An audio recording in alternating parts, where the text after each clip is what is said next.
Hi guys, this is Mary Lou from Arc Kills, and today I wanted to talk about Ray's debut album, My 21st Century Blues. I have been waiting for this project since I listened to Escapism, which was kindly recommended by my sister. Shout out to her. I think that I had seen the thumbnail of the video on YouTube for quite a while, but I did not kind of bring myself to kind of watch the video itself until my sister actually recommended it, and I listened to the song, which features 070 Shake, and I loved the song. I loved the structure of the song, Ray's vocals, Ray's voice. It seemed kind of like too good to be true, and so I was wondering whether she was going to keep up with this kind of like fierce style and fierce like songwriting in her album as well. I also listened to other track of hers that are also featured in My 21st Century Blues, like Blood Mascara, The Thrill Is Gone, and I liked those, not as much as Escapism, but I could kind of see what she was going for and what kind of style she's into and what she's trying to convey with her music. So now that I've actually listened to the album, My 21st Century Blues, I can say I absolutely love the album. I have found reasons to love and hate each song. Like, it's very interesting because, for instance, I might love a song for certain reasons and I might hate it for other reasons. Like, there are sections of each song that I really, really like, and other sections are like, why are they there, you know? An example of that is Black Mascara. I love how it starts, and I love that kind of like rap section in the middle where Ray sort of raps slash speaks, and I think it's really cool. And it kind of like, it's like the contemporary element that Ray's brings to her music, because her music is very it recalls, you know, like the 1950s, 1960s, like written R&B and soul and jazz, but there are these like little sections that are rap-ish that kind of bring it back to the present moment.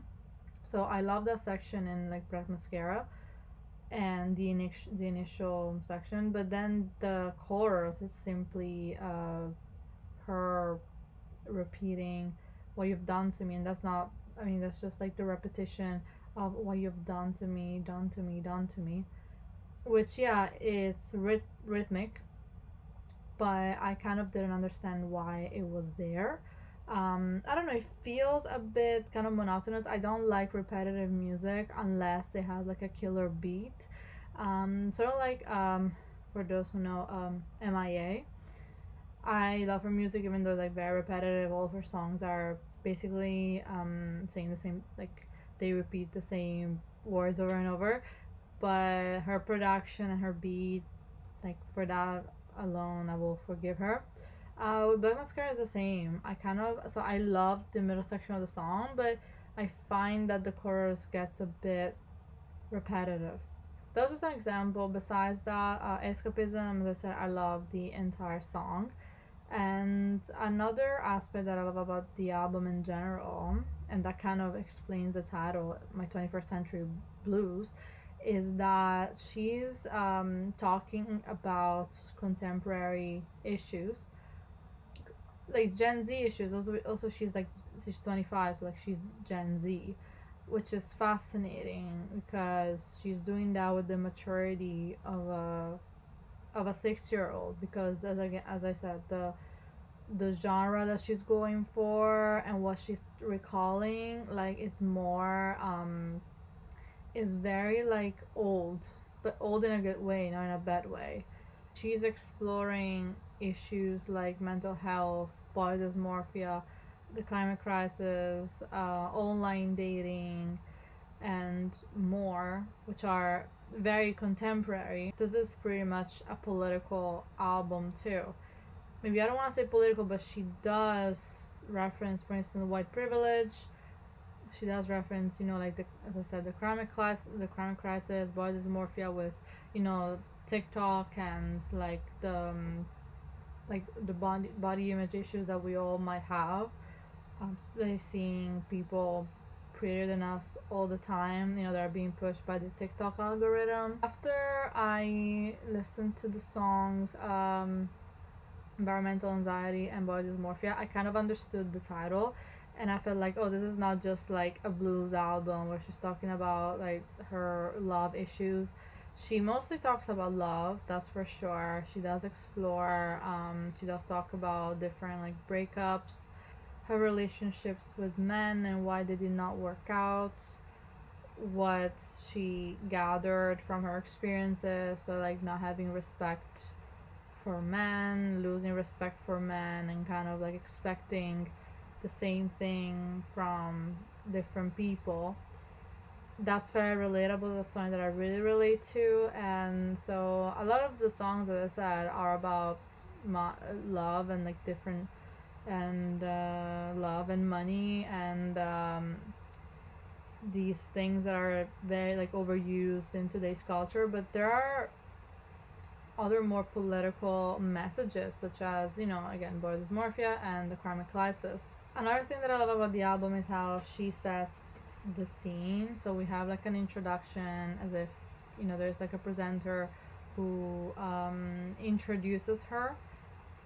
And at the beginning of, I think it's Oscar winning Tears, she has like a little spoken section, saying, this is Ray, welcome to my show. So the scene is she's performing in front of an audience. Sometimes she's playing the piano, sometimes she's singing with like a broader orchestra or with beats.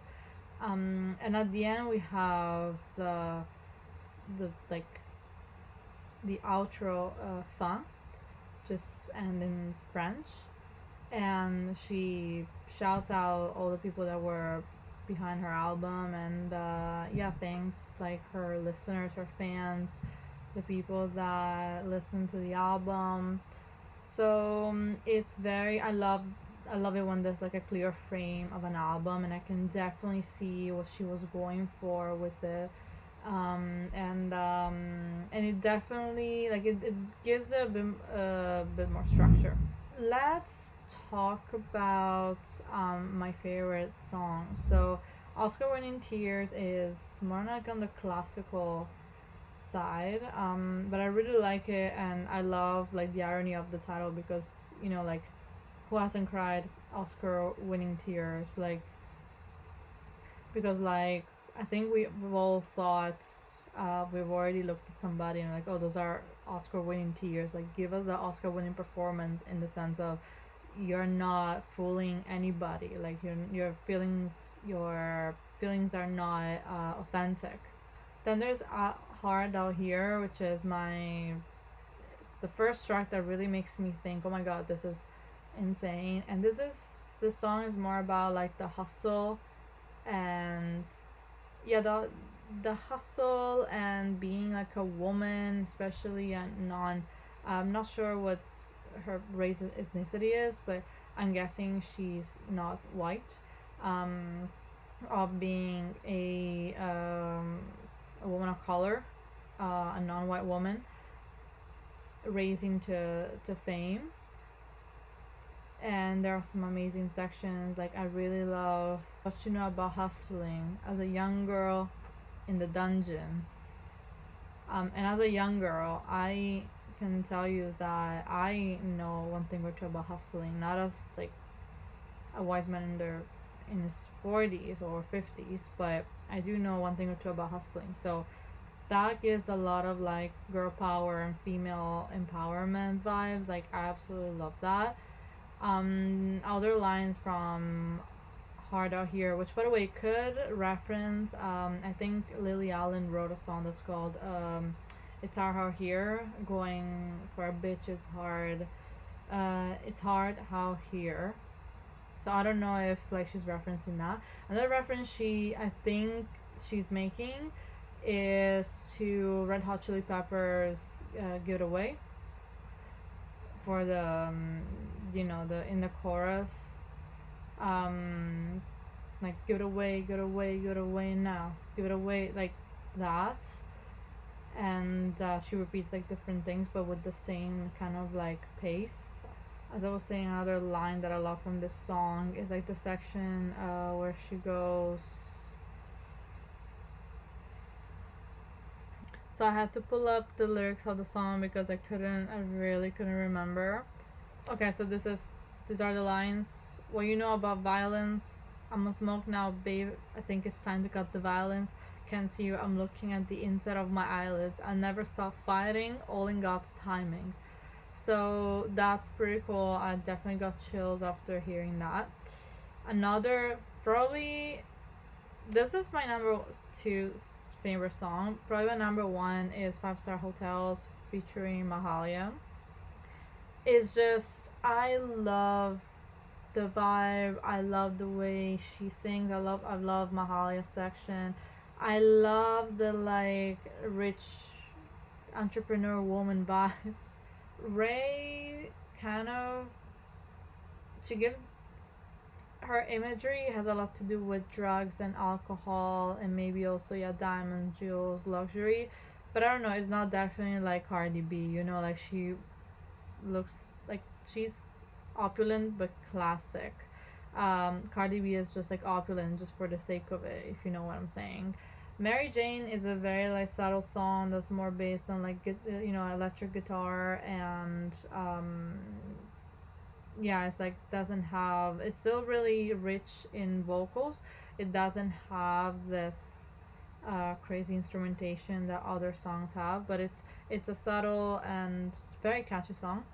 Then The Thrill Is Gone. I liked the song before. It's a bit too, I don't say classical for me, but it's a bit just like Oscar Winning Tears is one of these songs that's more on the classic side, like a 1960s blues, R&B, and soul. Flip a Switch is really cool. Another, I don't say gangster song, but like another song that's based on like the beat and the rhythm. Worth It is amazing. Worth is a very like choral, I don't know if you say that in English, but like there are a lot of, there's like a choir that's singing with her. And I can definitely see her singing in a bar in front of people. And it also like gives out some like gospel vibes.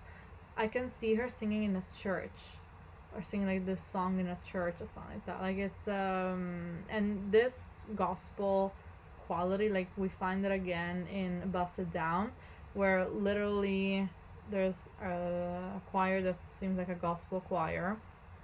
A gospel choir clapping their hands and singing a cappella, and it's such a big contrast from the first part of the song, where first part of the song is more subtle with Ray singing on the piano, and at the end it just explodes.